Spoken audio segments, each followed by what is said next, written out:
When I first got the script for The Wolf, the Fox and the Leopard, when I first read it before I'd even auditioned, I thought there were so many philosophies being explored in the script, and you know, so many angles and so many supporting characters that represented different archetypes in our world. You know, so there was a lot going on, but I think the through line and strength of this woman that I ended up playing, you know, was something that I instantly was pulled to, and instantly was like, it's gonna take a really specific person, physically abled person to do this, and I thought, you know, I could have a good shot at this. I was kind of mystified by it, you know, the kind of dark fairy tale, and yeah, I just wanted to be involved really as soon as I read it.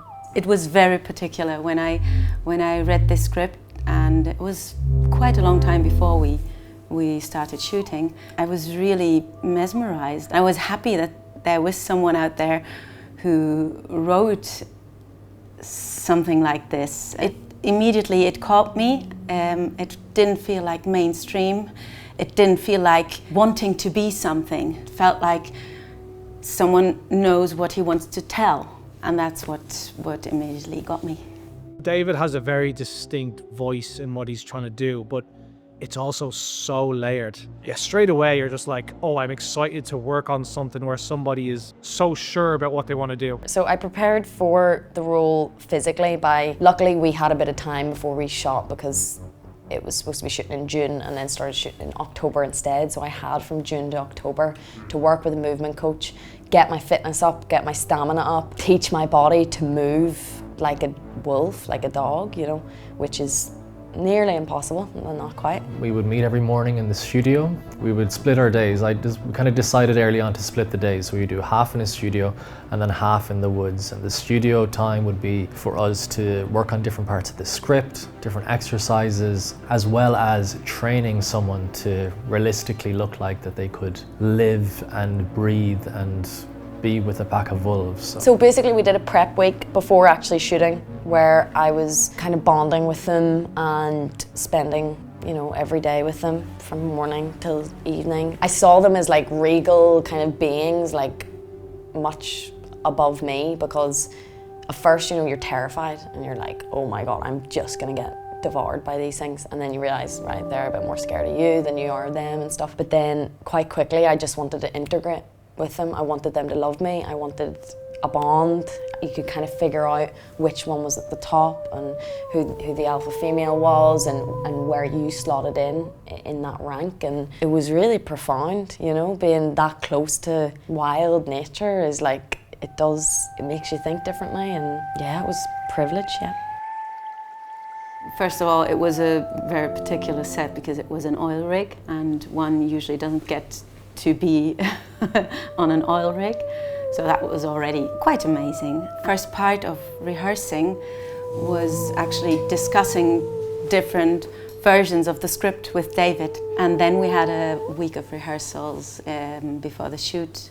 That was also just great, spending time in that room and being weird together. I loved it. I was so immersed in like understanding of this character before I came on the set, because I created her for months before, you know, just coming up with each section of the character and figuring out who I needed her to be, and pulling on past experiences and pulling on other people, and yeah, I kind of created her from the ground up. And so I certainly prepped a lot to understand and inhabit her. Working with David was, to this day, the most liberating experience I've had on set.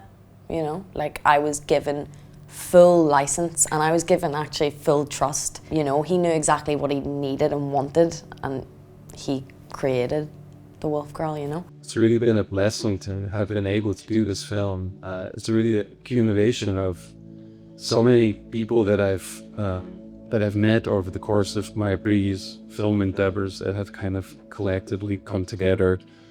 Producers from Croatia, of course the Netherlands, in Taiwan. This cast also is really like a God-given gift, all of them. It's been like a very long journey, and I feel like a lot of films that I've made have kind of slowly accumulated into this film. So this film is like an ending to something, to a long process.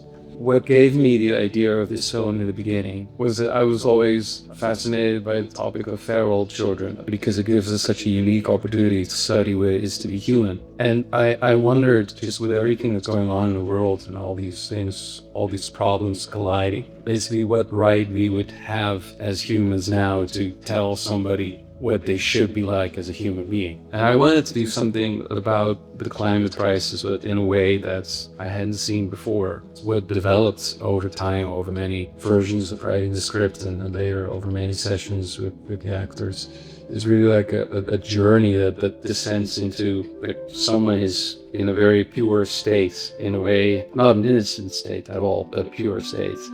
And she gets in contact with humans, and the thing that bothers her most of all is our ability to tell stories.